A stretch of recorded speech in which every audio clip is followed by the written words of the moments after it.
भाई साहब क्या जबरदस्त किस्म का सेमीफाइनल हुआ है यार। आईसो करके भी इंडिया एंड तक फंसा हुआ था, इंग्लैंड चेस कर सकता था। कहीं पाकिस्तानी फैंस इंग्लैंड को तो सपोर्ट नहीं कर रहे थे, क्योंकि अगर आप लोग कर रहे थे तो ये आप लोग की नहुस थी जिसकी वजह से इंग्लैंड हार चुका है, वरना वो जीत भी सकते थे। बात दरअसल वही है कि 250 रन के ऊपर ही जो है मैच खत्म हो जाए। नॉकआउट मैचेस के अंदर क्या प्रेशर, क्या ये क्या, हम तो नॉकआउट के ऊपर वैसे भी जाके लाइसेंस ले लेते हैं कि भाई नॉकआउट का प्रेशर ही कुछ और होता है। 170 रन चेस करना नॉकआउट में कोई आसान काम नहीं होता। खैर हम भी क्या बात करें, कौन सा प्रेशर है, किसके लिए आसान है, किसके लिए आसान नहीं है। हमने तो पिछले 4 साल से कोई नॉकआउट देखा ही नहीं है।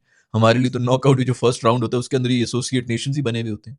अभी भी जैसे कि हम पहले भी बात कर चुके हैं, नेदरलैंड्स का शुक्रिया कि उन्होंने कैच ड्रॉप किया था फहीम अशरफ का, नहीं तो हम फर्स्ट राउंड से निकल रहे थे, हम सेकंड राउंड में भी नहीं आ रहे थे, जिसके अंदर बारिश की वजह से हम एंड तक जिंदा रहे हैं। 250 रन किए हैं इंडिया ने सेमीफाइनल के अंदर। T20I के मैच के अंदर हमसे टेस्ट मैच के अंदर इतने रन नहीं हो रहे। बॉबी और रिजवान बेहोश हो चुके, कोमा में गए हैं, इस वक्त उनके ऊपर पानी की छींटे डाले जा रहे हैं कि नहीं नहीं ये T20I के अंदर ही हुआ। आप लोग क्या कैसी बातें कर रहे हैं, क्यों मजाक कर रहे हैं मेरे साथ। होश में आते ही सबसे पहला क्वेश्चन बॉबी ने ये किया। ऐसे भोंडे मजाक मुझे बिल्कुल पसंद नहीं है। फ्लैट पिच, ये पिच, वो पिच, बॉलर्स के लिए कुछ नहीं है। बुमरे को देख लिया भाई, बुमरे को छोड़ो पांडु को देख लिया। उन्होंने कहा कि भाई हम बुमरे को नहीं मारेंगे, चलो इसको रिस्पेक्ट दे भी दे देंगे, जो भी है। 6 रन दे के गए, 6 क्या 10 रन भी दे जाता उस मौके के ऊपर आके। रिक्वायर्ड रन रेट आपकी 15-16 पे गई हुई, आप उसके अंदर वैसे भी आप जी जाते हैं, फिर भी वो 6-6 रन देके जा रहा है। उसको तो चलो जो रिस्पेक्ट दी है कि नहीं दी है। अगला 19वां ओवर देखा अपने पांडु का, मतलब इंग्लैंड के पास उस वक्त कुछ भी नहीं था। उन्होंने कहा कि यार अब क्या विकेटों का क्या बचाना है, क्या नहीं करना, बंदा आपका सेंचुरी के ऊपर खड़ा हुआ है, जाके मारो जितने मारने। उनका बस चलता तो वो 55 रन बनाते 2 ओवर्स के अंदर, लेकिन नहीं बना सके। इसको कहते हैं दोस्तों डेथ बॉलिंग। हमारे जो स्पेयर हेड प्रीमियम बॉलर थे ना, अभी उस दिन श्रीलंका के खिलाफ 28 देने वाला था आखिरी 1 ओवर के अंदर, 28 रन। 19 बॉलों के ऊपर 48 के 50 रन चाहिए थे इनको जीतने के लिए। कुछ याद आया आपको? 18 बॉलों के ऊपर इतने रन चाहिए थे जब कोहली खड़ा हुआ था, हमारे रूफी और शाहीन साहब स्पेयर हेड ऑस्ट्रेलिया की कंडीशंस के अंदर बॉलिंग करा रहे थे, जहां पे बॉल नजर नहीं आती, इधर छाती से गुजर रही होती, नजर नहीं आ रही होती। इन कंडीशंस के अंदर वो हमें मार के गए थे। सेम इक्वेशन थी। और अभी तो आखिरी ओवर के अंदर 30, मतलब ये भी नहीं है कि आखिरी ओवर में, चलो हमारे तो हो गए थे ना आखिरी ओवर में 15 रन, फिर भी पड़े हुए थे हमसे, फिर भी 15 नहीं डिफेंड हुए थे।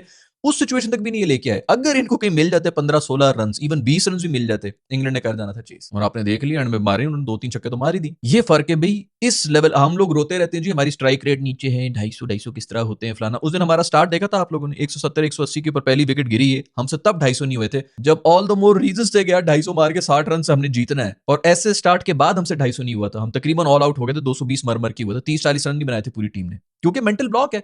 हम लोग जा ही नहीं सकते। हमारे दिमाग में 200 जो है वो अनरियल चीज है कि 200 भी नहीं हो सकता, तो इसलिए हम 170-180 के ऊपर जो खुश हो जाते हैं कि बड़ा स्कोर करके आगे। मेंटल ब्लॉक लगा हुआ है। उस दिन जब 200 के ऊपर जा रहे थे तो उस दिन मेंटल ब्लॉक फिर आ गया, क्योंकि आपका थॉट प्रोसेस ही यही है कि 200 तो बहुत स्कोर होता है। तो जब 250 होना चाहिए था तब भी हम 250 नहीं करके गए थे। 8 विकेटें 9 विकेटें हाथ में थी तब हमसे 250 नहीं हुआ था। ये सारे मेंटल ब्लॉक हैं जो कि हमें लगे हुए। हम बैटिंग को रोते रहते हैं। हमारे पास कोई एक बॉलर निकाल के दिखा दो मुझे जिसको आप दे सकें बॉल के, यार तू 15 रन डिफेंड कर ले। जो हैं वो जमान खान वगैरह, उनको नेड़े भी नहीं लगने देंगे भाई। बीबीएल में गया है, उसने 2-3 मैचेस खेले होंगे, 2 के अंदर, एक में तो मेरा मैंने तो मैच ही बना था क्या, 3 मैचेस में से 2 के अंदर वो इंपैक्ट करा के आए, एक ओवर के अंदर। आखिर में मेरा कोई 7 रन भी उसने एक डिफेंड किया था आखिरी ओवर के अंदर। कितने लोगों ने बात की उसके बारे में? सबसे बड़ा प्रॉब्लम ही आपका ये, आपके डेथ बॉलर कोई नहीं। जमान खान के बारे में कोई बात ही नहीं कर रहा, क्योंकि वो जिनकी जगह पे आएगा उनको नहीं निकाल सकते। उनका इतना बड़ा पावा है कि उनको निकाल ही नहीं सकते। जो जो इनकी रिप्लेसमेंट बनने की कोशिश करेगा वो सर्किट से ही निकल जाएगा दोस्तों। शुरू से चल रहा था, वो जितनी मर्जी स्ट्राइक रेट के ऊपर जा रहे हैं इंग्लैंड वाले, शुरू से चल रहा था कि ठीक है पीछे 11 ओवर्स रह गए, लेकिन 3 इसमें बुमरे के हैं। और सारा का सारा आपका जो पूरा एक डिफरेंस रहा है पूरी गेम के अंदर, वो बुमरे का रहा है। लेकिन खैर जो मैच टर्निंग इवेंट थे ना, वो थे उनके कैचेस। अक्षर पटेल ने जो कैचेस पकड़े, एक भी कैच ऐसा पकड़ा होना तो आप जीत जाते हैं। उसने 2-2 कैचेस पकड़े। एक तो छक्का था जो कि उसने पकड़ा है, वो आउट हुआ है, वो कितने क्रूशियल टाइम के ऊपर कैसा कैच, अंडर प्रेशर कैसा कैच पकड़ा है। और जो पहले वाला पकड़ा था ब्रुक्स साहब का, इतना भाग के आप अगर मतलब उस एफर्ट भी कर लेना उसको रोकने की, उसी के ऊपर तालियां बज जाती हैं कि यार गुड एफर्ट। अगले ने पकड़ भी लिया और फिर छोड़ा भी नहीं, और ऐसा कमाल कैच पकड़ा है, वो भी ब्रुक्स साहब का पकड़ा है।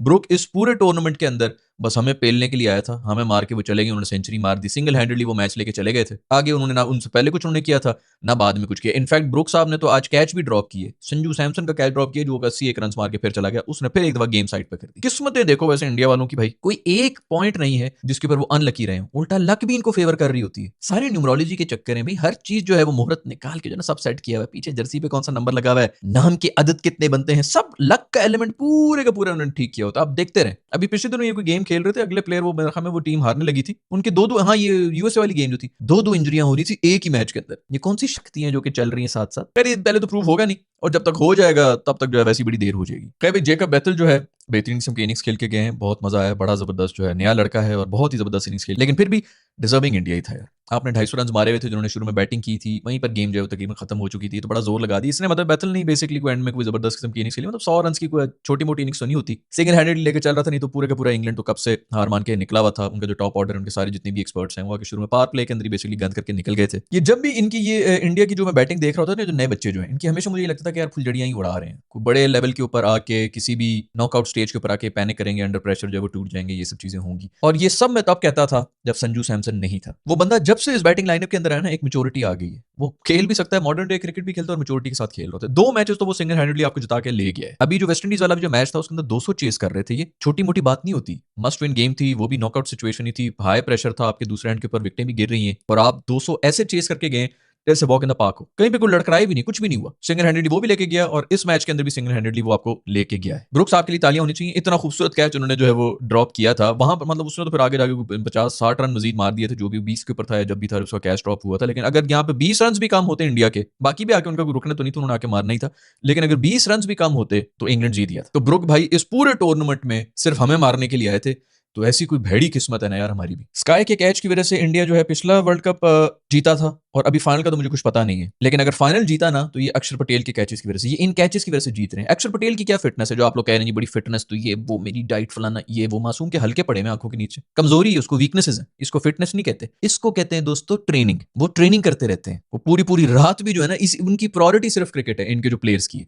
मैं 1000 दफा आपको बता चुका हूं भाई, ये पावर हिटिंग की बातें कर रहे हैं, एब्सोल्युटली जीरो एफर्ट के साथ इनकी बैट स्पीड की वजह से आपके जो छक्के जा रहे होते हैं, पूरे मोमेंटम से लेके आते हैं, एनर्जी ट्रांसफर करते हैं, बल्ले के एंड के ऊपर लेके आते हैं, बॉल लगती है, बॉल मैं कहता हूं 100 मीटर से नीचे रुक के तो दिखाए विद जीरो एफर्ट। बहुत फिट है, बहुत फिट है, इसमें फिटनेस को कोई लेना देना ही नहीं है, ये दिमाग है, बायोमैकेनिक्स है, जो कि हमें पता ही नहीं है। पूरे पाकिस्तान में इस वक्त आई कैन बेट यू एक भी बैटर नहीं होगा जिसको इस चीज के बारे में पता होगा कि किस तरह पावर जनरेट करती है। वो कोई फास्ट बॉलर्स को फिर भी पता होगा, वो भी अब खत्म हो गए खैर पाकिस्तान में, तो वो भी नहीं आ रहे हैं कि कैसे बॉडी को रोक के सारी की सारी स्पीड जो है वो पावर वो ट्रांसफर की जाती है बॉल के अंदर। वही सब चक्कर बैटिंग के अंदर भी होता है कि कैसे बॉडी को रोक के सारी की सारी पावर आपने बैट के अंदर ट्रांसफर करनी है।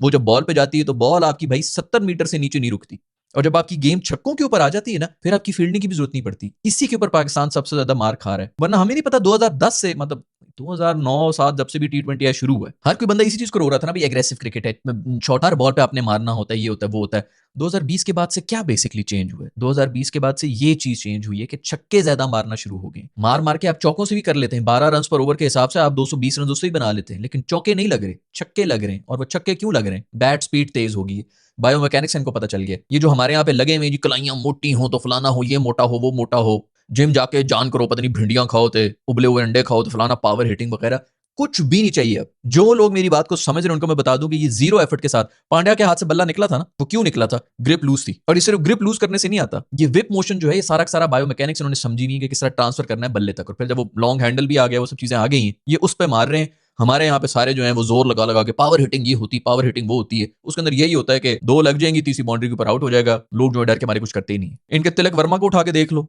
दुबे को उठा के देख लो, पांड्या को उठा के देख लो, जीरो पावर है उनमें, लेकिन सिर्फ बायोमैकेनिक्स के ऊपर मार रहे होते हैं। और जब तक पाकिस्तान को ये पता चलेगा ना, दुनिया पता नहीं कहां से कहां पहुंची होगी। मैं आपको हल्फन बता सकता हूं, पाकिस्तान के अंदर एक भी बैटर नहीं है जिसको समझ आ जाएगी कि मैं बात क्या कर रहा हूं। बैट स्पीड किस तरह बढ़ानी है, हैंड स्पीड किस तरह रोकनी है, किसी को कोई आइडिया नहीं है। और ये सब यही कर रहे हैं, निकल के आएंगी कुछ सालों के बाद, ये वीडियोस आ रही होंगी, तब मैं कह रहा हूँ 2 साल पहले मैंने आपको ये बताया था, पावर हिटिंग जी, मैं से छक्के मारूंगा, बॉल फट जाएगी, ये हो जाएगा। वो जोर लगा रहे होते हैं, पता चल रहा होता है, फुल जोर लगा के मारा है बेचारे ने, किल रहे हैं। हर एक बंदा इंडिया के अंदर इस वक्त बायोमैकेनिक्स के ऊपर मार रहा है, और जीरो एफर्ट के साथ, जीरो पावर के साथ। खैर बात हो रही थी यही कि ये जो कैचेस पकड़ रहे हैं इसके अंदर भी कोई फिटनेस नहीं चाहिए, इसके ऊपर सिर्फ मैच अवेयरनेस चाहिए और ट्रेनिंग चाहिए होती। 24 घंटे वो इन्हीं चीजों की ट्रेनिंग कर रहे होते, पता चल रहा होता है कि जब आपकी लाइफ के अंदर सिर्फ और सिर्फ एक एम है कि मैंने क्रिकेट के अंदर, मैंने इसको अपनी पूरी जान अब दे दी है, सुबह हो शाम हो रात हो वटेवर, मैंने सिर्फ क्रिकेट के बारे में ही सोचना है, और क्रिकेट के अंदर जिस तरह मैं इंप्रूव कर सकता हूँ अपने आप को करना है, वो नजर आ रहा होता है। बाउंड्री के ऊपर जो इनके उछलू कैचेस हो रहे होते हैं, आपके कितने निकलते हैं? 3 साल से मैं आप लोगों से पूछ रहा हूँ, पाकिस्तानी उछलू उछलू उछलू, अभी पिछले दिनों किसी ने उछलू कैच पकड़ लिया था, आधे से ज्यादा आप लोगों के मैसेज मुझे आए थे, पाकिस्तान ने भी पकड़ लिया भाई। बहुत से लोग तो नाराज भी होते कि अब खुश है हमने भी पकड़ लिया। कितना कोई छोटा स्टैंडर्ड है कि एक कैच के ऊपर तुम लोग खुश भी हो। बट खैर आई एम प्रीटी श्योर मेरी ऑडियंस को तो इससे कोई फर्क नहीं, लेकिन कोई ना कोई एक छिछोरा जो है बीच में भपरा हुआ बैठा हुआ 3 साल से, जिसने कोई ना कोई आके लुच जरूर डालनी होती है कि आप खुश हो भाई, आप क्या बोलोगे कि पाकिस्तान ने पकड़ लिया। उनके हर मैच के अंदर 3-3 बंदे इस तरह पकड़ रहे होते हैं, हम एक पकड़ के तालियां बजा रहे हैं, ये हमारा स्टैंडर्ड बताता है। फिर भी अभिषेक टुल्लर भाई जो है वो एक दफा फिर से फेल हो चुके हैं, पूरा का पूरा टूर्नामेंट बड़ा जबरदस्त किया उनका, उन्होंने माइटी जिम्बाब्वे को जो मारे हैं छक्के बाहर निकलने का। यार तेरी तुम लोग इसको टुल्लर कह रहे हो, कितनी वैसे बेइज्जती की बात है। पूरी उम्र बेचारे बाबर को कहते रहे कि जी जिम्बाबर है, अभी जिम्बी शेख शर्मा इनको मिल गए, मासूम पूरी बड़ी टीमों के सामने फेल होता रहा, जिम्बाब्वे को मार के जो है वो हीरो बने हुए हैं। खैर उनका भी ऐसे कोई पता नहीं चलता, अभी एक मैच रह गया है, उसके अंदर भी अगर वो चल गया तो वो अकेला ही मैच ले जाएगा। लेकिन टोलर का ये सीन होती है कि 7 मैचेस में से एक में चलेगा और फिर उसके अंदर गेम आपकी खत्म हो जाएगी। कंडीशंस तो उनके लिए बिल्कुल सूटेड ही है। अभी ये जो है ये फट्टा विकेट ही होती है, अभी भी खैर बिल्कुल फट्टा ही थी, और अहमदाबाद में भी उनको इसी किस्म की फट्टा कंडीशन मिलेंगी। न्यूजीलैंड ने जो टीम खिलाई थी अभी पिछले मैच के अंदर, वो साउथ अफ्रीका तो पड़ गए थे। उनका वो एलन ने जो इनिंग्स खेली थी वो तो खैर बहुत ही अनरियल थी, 30 बॉलों के ऊपर आपने सेंचुरी मार दी, पीछे अगला क्या ही करेगा। तो गेम वहीं पर ओवर हो चुकी थी और दूसरा राउंड की बैटिंग भी नहीं चली थी, कोलैप्स भी हो गया था। बट अगर अभी इंडिया के सामने इसी तरह ऑलराउंडर्स की टीम लेके गए तो बड़ा मुश्किल। वैसे देखा जाए तो इंडिया वाले भी ऑलराउंडर्स को खिला रहे होते हैं, न्यूजीलैंड वाले भी ऑलराउंडर्स को खिला रहे हैं, हमारे बेचारे हसन के पीछे हम पड़ेंगे क्योंकि हमारे ऑलराउंडर्स ही नलायक है। ये अभी आज फिर देख ले पांड्या को, उसने एंड में पांड्या ने ना सिर्फ बॉलिंग कराई बल्कि उसने बैटिंग में भी आके जो एंड में ये 20-25 रन ही फर्क रह गया था, आखिरी ओवर के अंदर 30 रन चाहिए थे। यहाँ पर अगर 15 रन चाहिए भी होते ना, 15 रन भी कम होते हैं इंडिया के, तो मैच निकल गया था उनके हाथ से। कर भी आर्चर मासूम भी जो है वो भी हम पे हीरो बने हुए थे और तो उन्होंने कुछ किया नहीं है। मेरा ख्याल में आज फिर बॉलिंग में जो है वो 50 खा के गए, रिकॉर्ड को छक्के भी खा के गए मेरा दोस्त। 7 छक्के पड़े मेरे दोस्त को, जितनी पेस से आ रही थी उतनी पेस से जा भी रही थी वापस। रूफी भाई हंस पड़े, उनकी हंसी निकल गई उनको देख के। आसपास के सारे मोहल्ले के लोग भी आके मुड़ के उनको देखा है कि भाई होश में है आप। खैर अभी जाएगा मेरा दोस्त, देखना तुम लोगों को बांग्लादेश की सबसे ताकतवर बैटिंग लाइनअप को कैसे चीरता वो बीच में से निकलेगा। पूरी दुनिया यही कह रही होगी इसको तुम लोगों ने नहीं रखा था ना वर्ल्ड कप के अंदर, इसलिए आप लोग हार गए, तो अगले वर्ल्ड कप के लिए फिर इसको रेडी रखो। वो जो यूएसए से हमने आखिरी ओवर में जान शर्माई थी, 15 या 16 रन हमने रूफी भाई ने डिफेंड करने थे। बहुत कमाल, हमारे बड़े कमाल प्लेयर्स हैं भाई। कोई मैच मतलब मुझे समझ नहीं आती मैं कौन कौन से मैचेस निकाल के आऊं कि इसके अंदर इसने जान शर्माई थी, उसके अंदर उसने जान शर्माई थी। फील्डिंग के हिसाब से बॉलिंग क्या होती है इनको ये नहीं पता है। इनसे आगे हम क्या एक्सपेक्ट करेंगे कि यार इन्होंने 15 बचाने हैं कि 25। जब आप फील्ड जो आपने सेट की थी उसके हिसाब से अगर आप बॉलिंग नहीं करा रहे तो आप तो शुक्र करें आप पे 36 नहीं पड़ रही, तो शुक्र करें युवराज जैसे लोग आजकल नहीं है। और ये भी शुक्र करें कि इंडिया के साथ हाई प्रेशर जो है वो आईसीसी टूर्नामेंट्स के अंदर ही खेलते हैं। अगर हम उनके साथ बायलैटरल सीरीज खेल होते हैं ना, जिनको खोल के वो खेल रहे होते हैं अपनी क्रिकेट जिससे वो खेलते हैं, ये युवराज वाली 6 छक्के वाली मैं आपको लिख के बता रहा हूं, कम से कम ही 3 दफा हमारे बॉलर्स खा चुके होते हैं इंडियन से। और पहली दफा इंडिया में शायद होता है कि उनका स्टेडियम फुल ना होता, वो भी बोर हो जाता है कि यार इस कचरा टीम के साथ क्या ही मैचेस करने। तो ये शुक्र करें, बल्कि हमारे तो वो आके प्रेस कॉन्फ्रेंस में ये बोल रहे होते हैं कि भाई हमने इंडिया को हराया, आप लोगों से तो वो भी नहीं हुआ था। उन टीमों को कह रहे हैं कि हमने इंडिया को हरा दिया जो मतलब 5 साल के बाद कहीं जाके एक दफा इंडिया के साथ एक मैच खेलते थे, उसके अंदर भी इंडिया डरा हुआ होता था कि यार इनको हराएंगे किस तरह, और हरा के वो सेलिब्रेट करते थे। अब उनकी सेलिब्रेशंस नहीं होती। खैर भाई बहुत बहुत मुबारकबाद हो, इंडिया जो है वो फाइनल के अंदर आ चुका है। मेरा तो प्रेडिक्शन ये थी कि इंडिया और साउथ अफ्रीका की हो गया फाइनल, लेकिन अब इंडिया और न्यूजीलैंड का हो गया। वैसे एक बात है कि न्यूजीलैंड ही पड़ता है इनको, लेकिन मुझे वैसे लग नहीं रहा। और अब वैसे भी इंडिया अगर फाइनल के अंदर आ गया है तो यहाँ पर आके उनका हारना बनता नहीं है। अपनी होम कंडीशंस भी है, वैसे भी टेस्ट प्लेयर तो उनका वैसे उनका क्राउड होता है जो कितना शोर कर रहा होता है और इतना बैक भी कर रहा होता है, उसकी वजह से इतना प्रेशर सिचुएशन बन जाती है कि गोरे बेचारे तो वहीं पे पैनिक कर जाते हैं। तो यहाँ से उनका हारना बनता तो नहीं है, बट न्यूजीलैंड कुछ भी कर सकती है। तो जो भी हो फाइनल मजे का होना चाहिए, क्योंकि सेमीफाइनल भी जो है वो भी काफी मजे का हुआ था। वैसे तो पहला सेमीफाइनल भी जो है वो बुरा नहीं था, वो तो एक अनरियल किस्म की इनिंग्स होगी थी। 30 बॉलों के ऊपर 33 बॉलों के ऊपर आपने सेंचुरी मारी हुई हो तो अब अगली टीम क्या ही कर सकती है। बट ये पूरी तरह से प्लान करके आएंगे और प्लान के हिसाब से बॉलिंग करेंगे उसको तो पकड़ा जा सकता है। बट खैर वेल प्लेड इंग्लैंड, मजा आया। जो सेमीफाइनल में मतलब डिजर्विंग टीम थी वही आई हुई थी, पता चल रहा था कि टाकरे की टीम जो है आपस में लड़ रही है। इन कंडीशंस के अंदर इंडिया को एज तो थी, और फिर अगर आप फुल बैटिंग का मतलब उसके ऊपर चले जाएं तो इंडिया की ऑफ कोर्स स्ट्रेंथ भी ज्यादा है। खैर भी आपकी क्या प्रेडिक्शंस है कि कौन जीतेगा फाइनल, इंडिया जीत रहा है कि न्यूजीलैंड जीत रहा है? एक बात तो कंफर्म है भाई, अब पाकिस्तान निकला मैंने तो हमारा तो जीरो इंटरेस्ट हो जाता है। मतलब अभी तो शुक्र है कि हम सेकंड राउंड के अंदर आ गए, थैंक्स टू नेदरलैंड्स, इन्होंने कैच ड्रॉप किया था फहीम वाला, अदरवाइज तो हमारा तब से खत्म हो रहा था। हमारा कोई इंटरेस्ट रहता ही नहीं है। इंडिया रहता है तो टूर्नामेंट के अंदर हमारा भी हल्का फुल्का सा जो इंटरेस्ट रहता है, और कोई ना कोई वैसे भी मतलब इंडियन तो सब देख ही रही होते हैं तो टूर्नामेंट होता है। इट्स वेरी अनफॉर्चुनेट कि बाकी पूरी दुनिया के अंदर क्रिकेट बिल्कुल डिक्लाइन पे जा रहा है, मर गया। लेकिन फिर भी इंडिया रहता है तो कम से कम कुछ ना कुछ लाइफ रहती है टूर्नामेंट्स में, अदरवाइज वर्ल्ड कप तो नहीं रहता। तो ये तो अच्छी बात है कि इंडिया फाइनल में भी आया, कम से कम फाइनल का भी थोड़ा बहुत इंटरेस्ट तो रहेगा। फिर आप लोगों की जो भी प्रेडिक्शंस है नीचे कमेंट्स में लिख के बता दें। पाकिस्तान की ओडीआई टीम जो है नई नवेली टीम अनाउंस हो चुकी है, उसके अंदर बाबर को भी ड्रॉप कर दिया गया है, साइम को भी ड्रॉप कर दिया गया है। अजीब एक मतलब जो ओडीआई के आपके स्पेशलिस्ट प्लेयर्स थे उनको निकाल दिया गया है। इसके ऊपर मैंने वीडियो बनाई है, यहाँ पर मैं उसका लिंक डाल दूंगा, आप लोग उसको भी जाके देख सकते हैं। I will see you in the next video, bye.